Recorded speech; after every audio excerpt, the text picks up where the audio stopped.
Europe 1, Le grand direct des médias. Télé-délire. Jean-Marc Morandini. Télé-délire avec Benjamin Josse. Bonjour Benjamin. Bonjour tout le monde. Alors qu'avez-vous regardé à la télé hier? Eh bien, j'ai commencé très tôt mon marathon audiovisuel à 6h55, plus précisément en regardant la matinale de Canal+.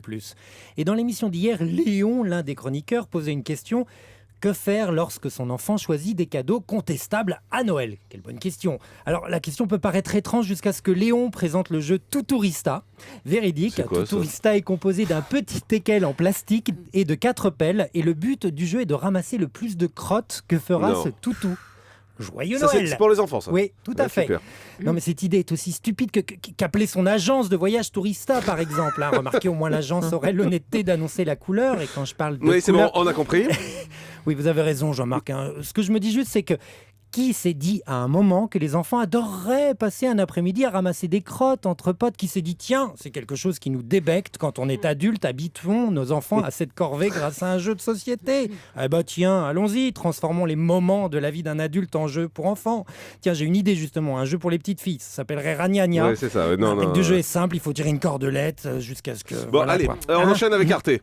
Oui, et tous les soirs à 19h55, cette semaine, Arte diffuse Photo for Life, un programme où le célébrissime photographe Oliviero Toscani, connu notamment pour ses photos chocs pour Benetton, donne une sorte de masterclass à des jeunes photographes.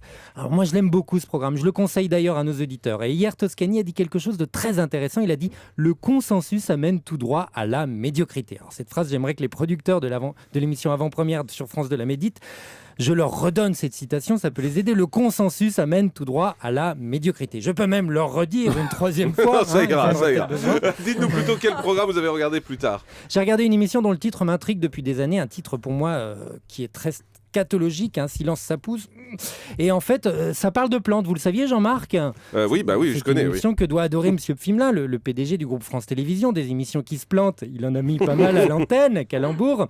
Non, mais pour revenir sur ma méprise concernant Silence ça pousse, c'est tout moi. Ça. J'interprète mal la plupart des titres d'émissions. À un moment, je croyais que TF1 avait son propre journal du hard avec l'émission 50 minutes Inside. Je me disais, mais Inside qui? Hein, oui, je suis en très grande forme. Aujourd'hui, les 12 coups de midi, je n'en parle pas. Tiens, d'ailleurs, je vais m'arrêter de parler. Ce serait sans doute mieux pour tout le monde. À la semaine Merci prochaine. beaucoup, Benjamin Josse.